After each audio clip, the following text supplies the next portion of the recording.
Welcome to Never Again Is Now, a podcast about anti Semitism.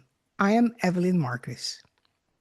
The explosion of anti Semitism in North America is not only coming from dumb prejudices, it's also ideological. We see it growing at the left and at the right. David Bernstein will discuss this with me. He's the founder of the North American Values Institute, formerly the Jewish Institute for Liberal Values, which opposes radical ideology in K 12 education. He wrote the book Woke Antisemitism: How a Progressive Ideology Harms Jews. David, welcome to this podcast. Thank you for coming on. It's great to be with you, Evelyn. Thank you. So, you wrote your book about progressive ideology harming Jews. But we also see Jew hatred rising at the right in the America First movement. Why did you write your book about progressive ideology and not about the woke right? Yes, well, when I wrote that book, it was October 2022, and we really hadn't even thought about using the term woke right at that time. Anti-Semitism on the right in general has been familiar to us. It's generally very brazen. It generally calls out Jews specifically. It doesn't hide its anti-Semitism beneath the veneer of civility, as you see on the left. And so I think we know about anti-Semitism on the right. We might not know every iteration, and I think we're starting to see some novel forms of it, which we should discuss. But anti-Semitism on the left is a harder nut to crack. It can appear in the form of anti-Zionism, as you and your listeners know. And more recently, it comes in the form of sort of post-colonial ideology and the oppressed oppressor narrative, which I think has spawned a novel form of anti-Semitism, a novel expression of anti-Semitism, in which Jews are viewed as the oppressors by virtue of our average household income and our average educational achievement. In this ideology, it holds that the only way one group gets ahead over another is because they ally themselves with white supremacy. And so in the wake of the George Floyd reckoning, that became extremely popular. It was already growing in prominence in America, particularly in even mainstream institutions on the left. And by the time George Floyd came, it really exploded and became really an all-encompassing ideology that corporations and nonprofits all bought into, and it stifled dissent, and it stifled discourse and the like. It was very apparent to me at that time that we had a problem on our hands. And it was different than right-wing anti-Semitism in that Jews live on the left. Jews overwhelmingly live in blue cities, cities that vote for Democrats. And if you look at the top 10 Jewish populations around the country, every single population voted for Kamala Harris over Donald Trump in the election. So we live in blue areas. We live in areas where the phenomenon of left-wing anti-Semitism affects our lives. Now, obviously, we have every reason to be concerned about voices on the right and right-wing anti-Semitism, but it's not the variant that affects our kids in schools in K through 12. What we're seeing in both higher education and K through 12 happens in areas where Jews frequent. And that's why I think it's a clear and present danger. Right-wing anti-Semitism can become that as well. And I have real concerns about the direction of the political right in this country and what you termed the woke right. And we should talk about that. But it's not as immediately proximate. And, I think earlier, before October 7th, it would have been easy to say, even in my book, that anti-Semitism on the left was an ideological problem, but didn't have real world implications and wasn't violent in nature. Like I would have written in those days that right wing anti-Semitism is violent and left wing anti-Semitism is ideological and exclusionary. But you can't say that today. A lot of the violence that we've seen is not just right wing violence or Islamist violence, it's leftist violence too, particularly in some of the colleges and the like. So I think that's why I spent my time, and I'm a person of the left. I live in areas that is dominated by the left and felt like I needed to expose what was going on in the left. I see. So, um, what you're saying is it's the oppressor oppressed lens that everything is assessed by these days in this left woke ideology that categorizes Jews as oppressors because they have, on average, a higher income than non-Jews. Is that what you're Yes. saying? Yes. Yes, think of this as an explanatory framework for why there is disparity in the world. Why some groups of people have more money or more success than others.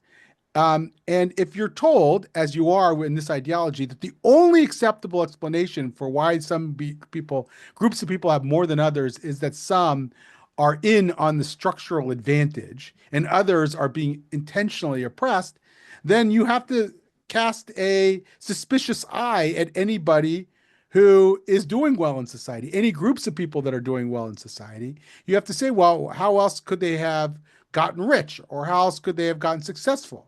And so Jews fall under suspicion because of that reason.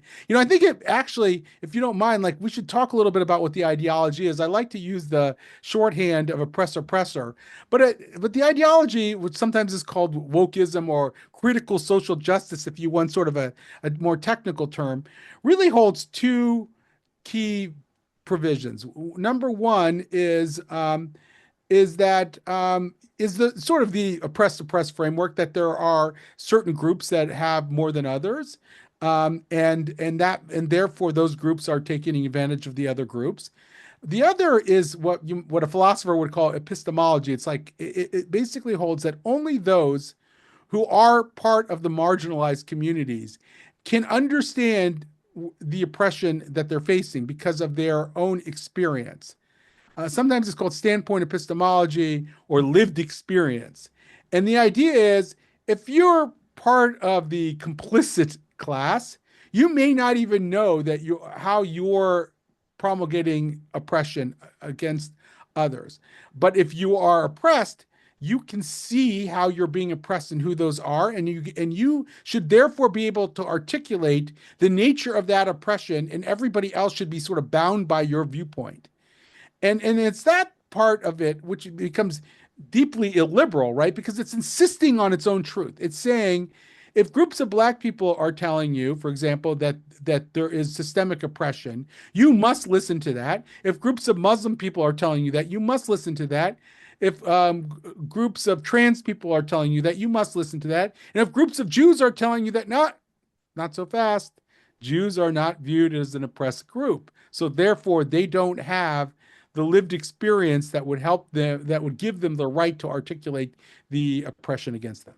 So that's the ideology that's at work here, and we have to understand it if we're going to understand the nature of the anti-Semitism we're facing. Right. Where does this ideology come from and how did it get so widespread in American education? Yeah, it's a great question. It originally took the shape of what you might call postmodernism and deconstructionism. These are faddish academic theories, going back to the 1940s and 50s, and caught on in educational settings in the late 1960s. There were universities that bought into ethnic studies programs in the late 1960s out of pressure from protesters and eventually adopted these ethnic studies departments and the like that didn't abide by the normal standards of academic discourse. They were closed systems. They insisted on their own truth. They insisted that on the oppressor oppressed narrative, and they started to proliferate. They went from zero colleges in the late 1960s to about 1,300 of them in just a few years. And I think it caught ground on the academy. One of the initial architects behind it called it the long march through the institutions. And I think that's what we've seen. We've seen this long, maybe slow march, but but assuredly moving through the institutions, first of higher education. And around 2013 and 2014, we started seeing it jump the lab. I mean, we all saw forms of it, love, what we might have called in the day, like going back to, 20 years ago, we might have called it political correctness, right? It abided by some of the same rules that we're seeing, but it wasn't as widespread. And it seemed mostly contained on the far left. But in 2013, 2014, it jumped the lab. And you started to see it increasingly in colleges around the country. What happened at that time? It was sort of a convergence of two factors.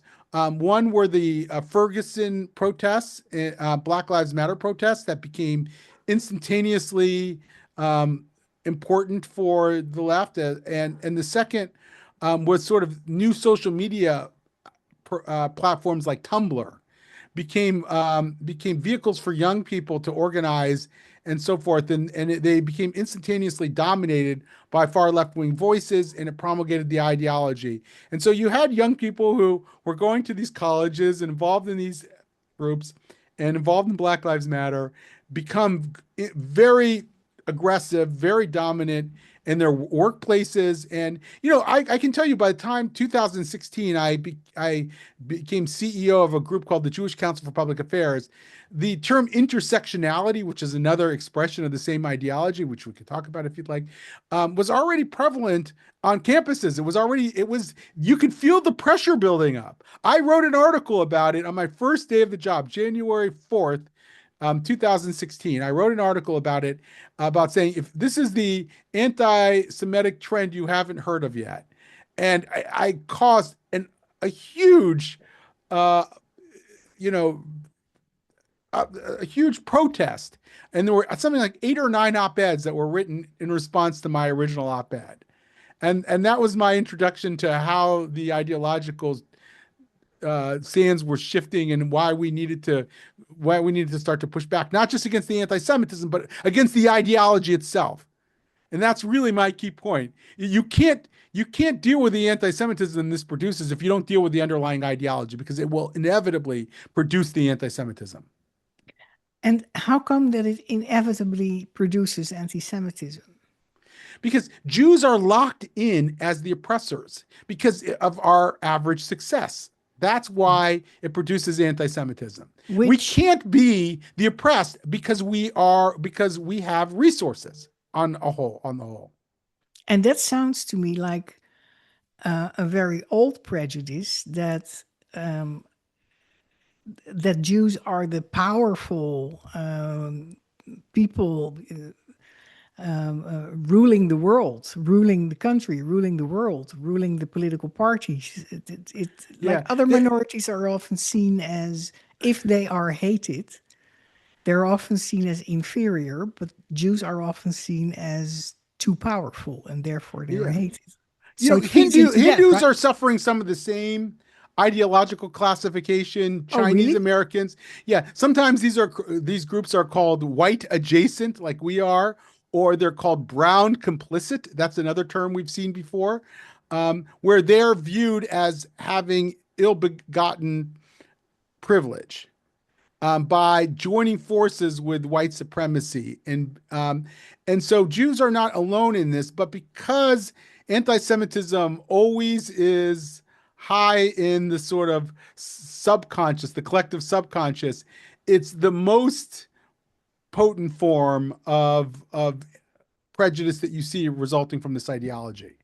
So, it shouldn't surprise anybody. And then when you have sort of that and the confluence of Israel being viewed as a powerful country, and then therefore American Jews being viewed as Zionists and complicit with Israel, you can see why this ideology produces more hostility towards Jews than it does against Hindus or Chinese or other groups or successful Latino groups like Cubans and others that are also viewed as complicit.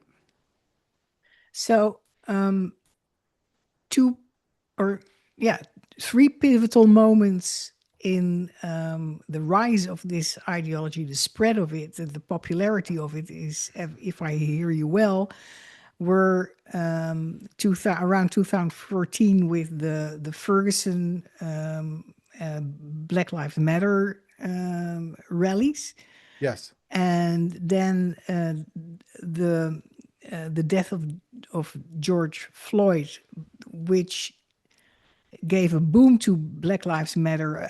Also, to it established DEI Yes. departments in companies, in universities, and then October 7th. And October 7th, of course. October 7th gave confidence that to a group of radical activists that were already in our institutions that they could overtake us in certain institutions, and they became quickly very well organized. They took over teachers unions. We have the phenomenon of institutional capture, and so we went from seeing this form of woke anti-Semitism on the left to seeing it dominate very, very quickly.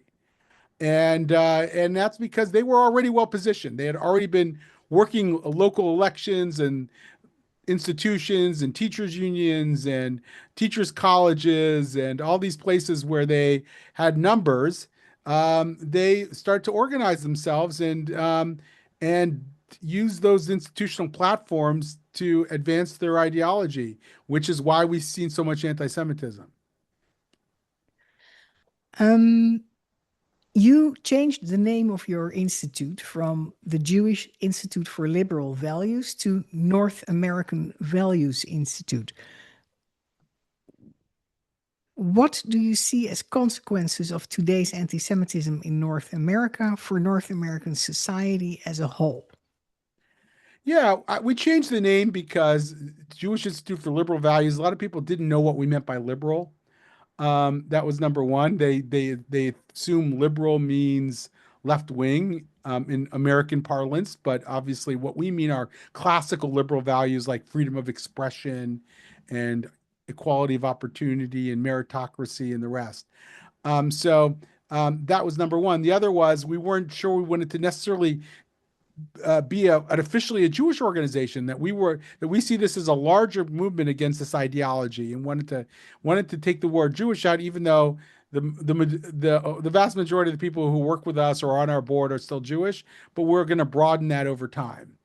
Um, and yeah, so what was the other question? I'm sorry, Evelyn. Why what do you see as consequences of Yeah, today's anti-Semitism coming from this ideology in yeah. for North American society as a whole? Yeah, I see increased marginalization of Jews in a lot of places, where we're going to feel increasingly uncomfortable living in places where we live because we live in areas that, like, LA and San Francisco and New York, yeah, New York for sure, where ideologues have seized control, where we have very ideological mayors in places like Chicago and New York and LA. And These are places that I think Jews are going to feel increasingly uncomfortable. Are you going to really send your kids to school in a Chicago school when these teachers, radical teachers, have been empowered to take kids to political protests and the like? I don't think you'd want to. At least a lot of Jews wouldn't want to. In places like Toronto, I mean, we're a North American Values Institute, so we cover Canada as well. They've embraced something called anti-Palestinian racism, or APR, which holds that even questioning the Palestinian narrative of the Nakba is an act of anti-Palestinian racism. And that's been officially adopted by the Toronto school board system. So, if you're a Jewish family and you're not sending your kids to a Jewish day school, do you really want to live with that in your schools and have your kids subjected to that? And also, the demographic realities in Canada are such that I think Jews feel like they have much less a fighting chance to overtake these ideological trends in Canada. There's also not a robust backlash against it in Canada as there is in the United States. So I think it's going to take a toll on Canadian Jews. But you could say the same about certain states or certain areas of the United States as well, where those same political dynamics exist. And I think the Jewish communities over time may find it hard to stay put. That's the fear, unless they're able to sort of take back the reins of these institutions. So in Chicago, when the mayor of Chicago, Brandon Johnson, was elected, and right after he was elected, he cast the tie-winning vote in the Chicago City Council for a one-sided ceasefire resolution between Israel and Hamas. The Jewish community there understood it was in trouble. Like it was not in power anymore. And not that it was ever in power, but it was part of a network of civic organizations and businesses and well-meaning people, moderates who were largely part of the Democratic Party in Chicago. But that was replaced by the other party in Chicago, not the Republicans, but the Democratic Socialists of America dominated teachers unions. And at that point, I think they knew that they wouldn't have a future in Chicago unless they're able to change those political dynamics and win some races. And there have been people organizing to do that. Is your organization also looking at the consequences for Jews of these developments, but also the consequences for wider society outside the Jewish community? Oh yeah, I mean we're very concerned about that. I mean most of the trends that we see that involve anti-Semitism also involve anti-Americanism and anti-Westernism, and in other words, this is an assault on a very specific value system, right? It's the values what we would call liberal values, or you call them American civic values, values like freedom of expression and equal opportunity and the rule of law. These are values that I think made up the American political and social system, and that we Jews especially benefited from by living here. But those are under assault, I would argue, from both the far right and the far left. And we have to reclaim those values. So we work with other groups to push for those values in schools and other parts of society, and against the people who are trying to take them out of our schools and out of our institutions. Which groups are you collaborating with? There are Asian American groups. There's groups like the Hindu American Foundation, for example. There are groups, Black groups like Free Black Thought that we've worked with. We have built a coalition, particularly at the national level. We now want to make it more pronounced at the local level and state levels as well. We're just getting started and thinking through how to do that. So yeah, that's where we are with it, and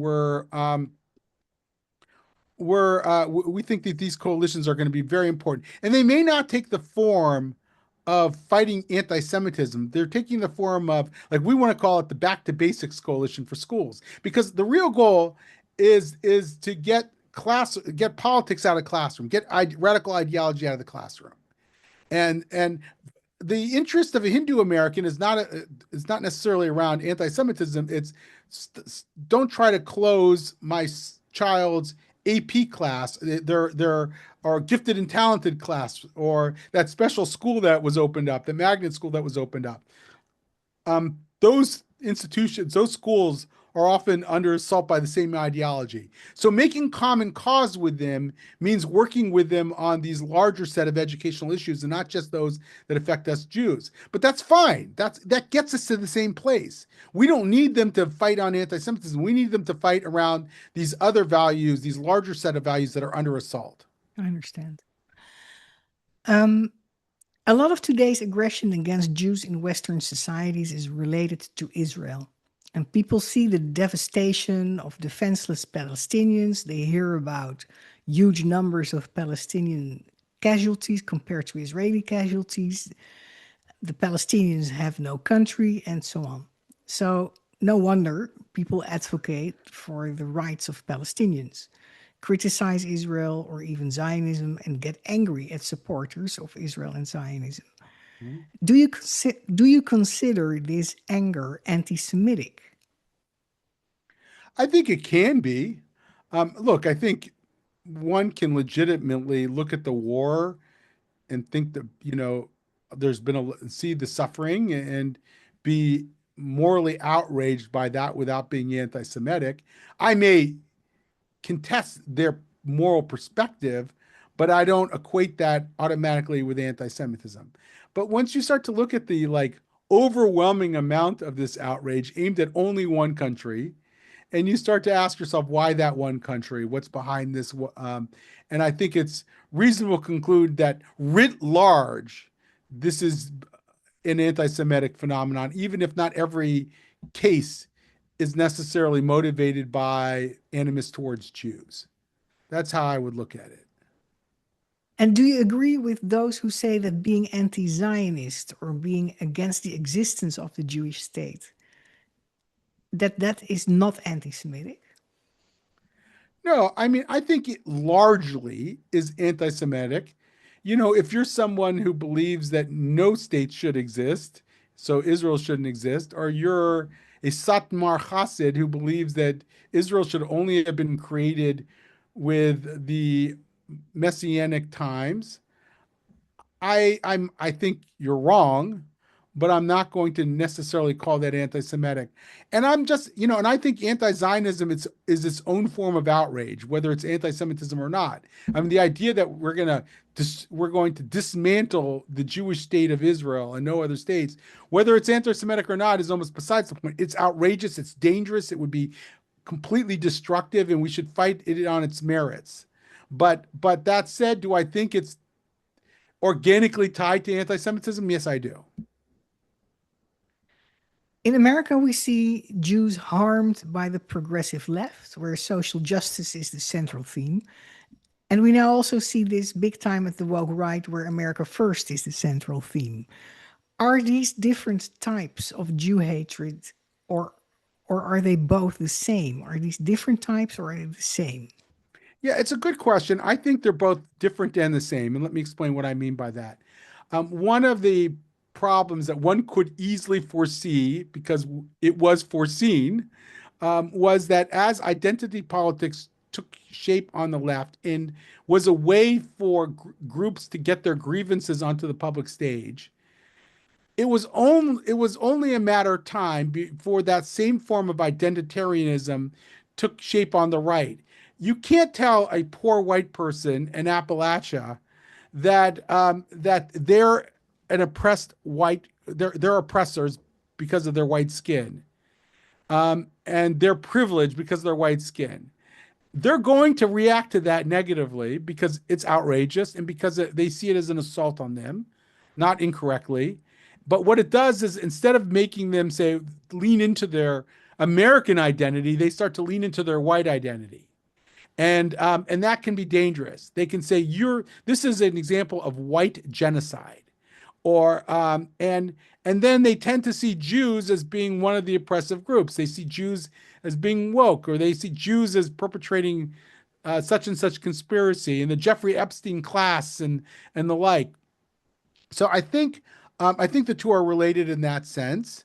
I think these American first ideas have been around a long time, and that's not inherently anti-Semitic, but like wokeism is not inherently anti-Semitic. It's inevitably anti-Semitic. And I would say both the same about America Firstism is not anti-Semitic in and of itself, but it tends to produce its own form of anti-Semitism, because if you're American first and you see the United States engaged in conflicts around the world, particularly in Iran in this latest iteration, and you start to say, well, I want America to stay home, and I thought that that's what we're getting in MAGA. And here you have a group of Jews in the Epstein class, quote unquote, pushing the president, who doesn't have the strength to say no, into a war that is in Israel's interest and not the American interest.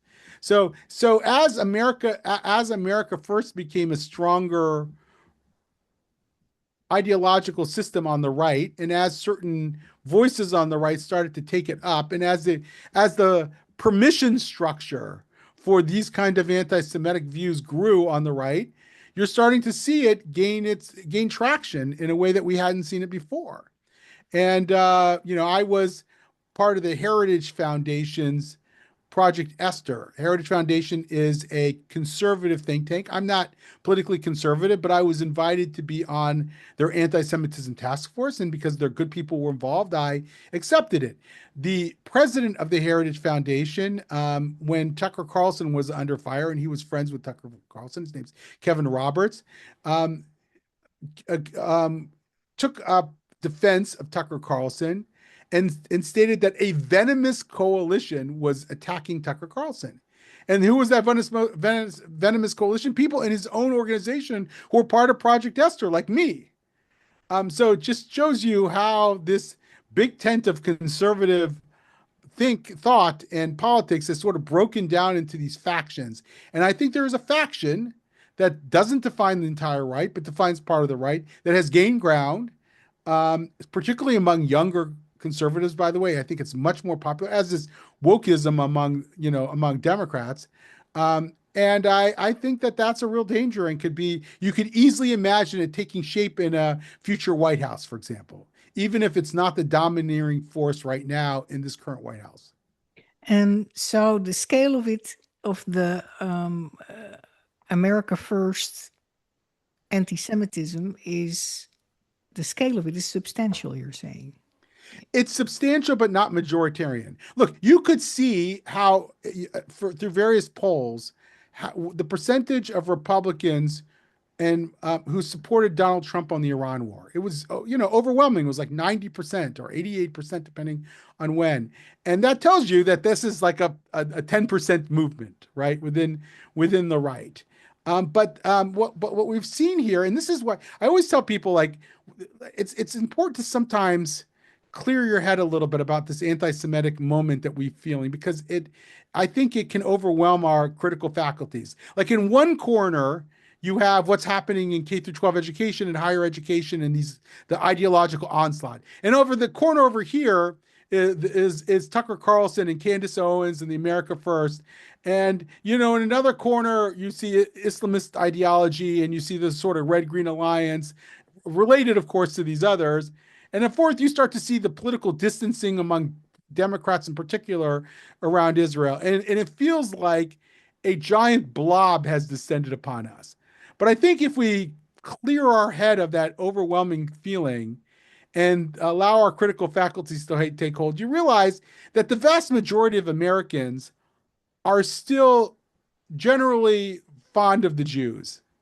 And now that the fringes of on the far right and the far left may be eating away at that over time, particularly among a younger generation, eating away at that general consensus. But the phenomenon we're experiencing is more present in these key institutions than it is as a larger societal phenomenon. So in other words, we worry about institutions where there's been capture, where there's been ideological capture on the left and the right. Now, ideological capture is less of a thing on the right. I think that what we have to fear is that America First will become the dominant movement within the sort of MAGA Republican right.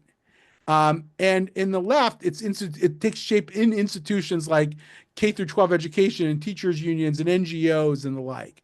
And that's where the real present danger, and that's also spilled into democratic politics. And you can imagine easily a Democratic elected official, a president of the United States, being hostile toward Israel and allowing that hostility to blow over into kind of hostility toward Zionists more generally. Yeah, that would be so it's not the most likely scenario, but it's also not totally infeasible. Yeah, I don't know if it's how, someone said at this retreat I was in over the weekend, um, faith is the triumph of, I think it was a quote from Jonathan Sachs, of the possible over the probable.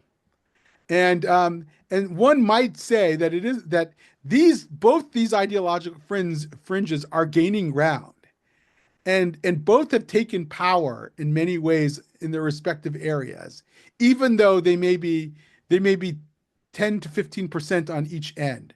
And so the 70% is still generally holding, but it's not being given expression in our politics. And if you're a pessimist, you say that is the direction of this, and it's only going to get worse because we see no signs that there are countervailing trends that will diminish the power of those two fringes. Um, and so that's the probable. The faith is in, well, we can turn back, and there can be various things, both foreseen and unforeseen, that change the political winds, and we might not be going in that direction. What does your organization, the North American Values Institute, do against Israel hatred and Jew hatred in K to 12 education? So we do a few things. We started out being very focused on parents and the power of parents to make change in their school districts. But we realized that a lot of the parents that we encountered were really more concerned about their own kids than some of the larger structural issues we were facing. It's very hard to take those issues up. You're worried that your own kid is going to face the consequences of it, as we've seen before. And they had less leverage than we realized.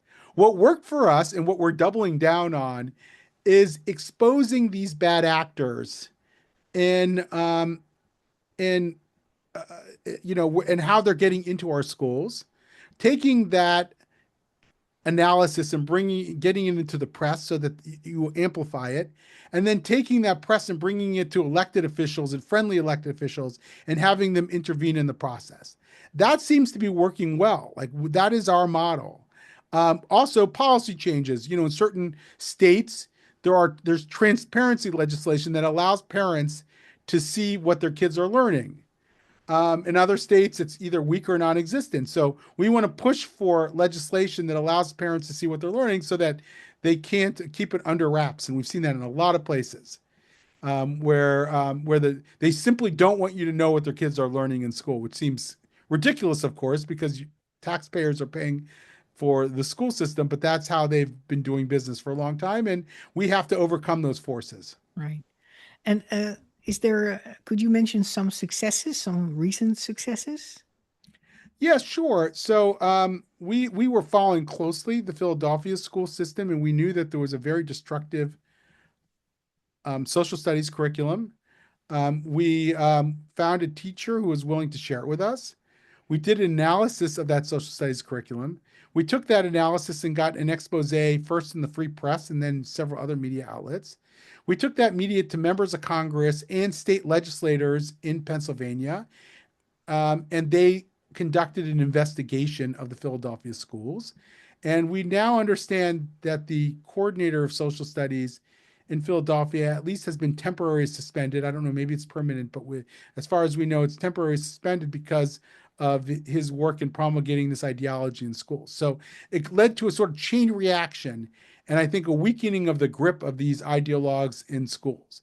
Can it Excellent. be replicated everywhere? We're working on it. We're trying to learn from that, and we're using that same model in other regions around the country. So, David, is there something our listeners can do individually against Israel hatred or Jew hatred coming from the left or the right? Well, first of all, you can intervene in your own backyard, right? If there are elected officials, and I think that this we really have to understand, and I felt like we should have talked about it. There are people who have been elected at the very local levels, and the Jewish community has been very involved at the federal level of politics, at the national level of politics.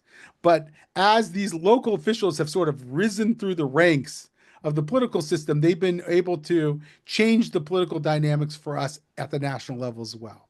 So we have to have more Jews and friends of Jews in particular running for office at the very local, for school boards and local government, and getting involved in the systems of local politics is very important for us, because that's where we've lost a lot of ground. This is a power grab by bad actors, and we have to push back at it through the same vehicles of power that they were able to seize. And so support candidates who share your views. They don't have to be Jewish, and it's not just about anti-Semitism. These are about normie American values, right? Um, help those normies get elected. Um, and then be eyes and ears. If things are happening in your school system, for example, that are problematic, let groups like ours know, where you can reach us at info@navivalues.org. And there are other excellent organizations that are fighting it in the K through 12 space. If you're at a higher education and there's a problem in a college, and as there are in many, reach out to trustees. If you're not a trustee yourself, become a trustee if you can be. Fund these new civic centers for civic thought in universities that are an alternative to the current university structure. In these centers for civic thought, they've returned to the previous model of liberal education and gotten away from some of the ideological education. That's going to be very important in the long run. If those programs can succeed, we may have a new model of higher education that puts some of those ideologues in their place. So these are the kinds of things. As they say, if you see something, say something. Be but more importantly than just calling out every act of anti-Semitism on Facebook, get involved at the political level when you can and support others who are trying to do so. That's the most important thing right now. Because as I said, it's not that the average American hates us. That's not true. It's that the fringes have seized power. And so we have to go and push back at them in those spaces where we've lost ground or we're just going to lose more ground. I think you're totally right. We're now at the end of this interview, David. Thank you so much for this wonderful conversation, this valuable conversation, for sharing all your knowledge and important perspectives.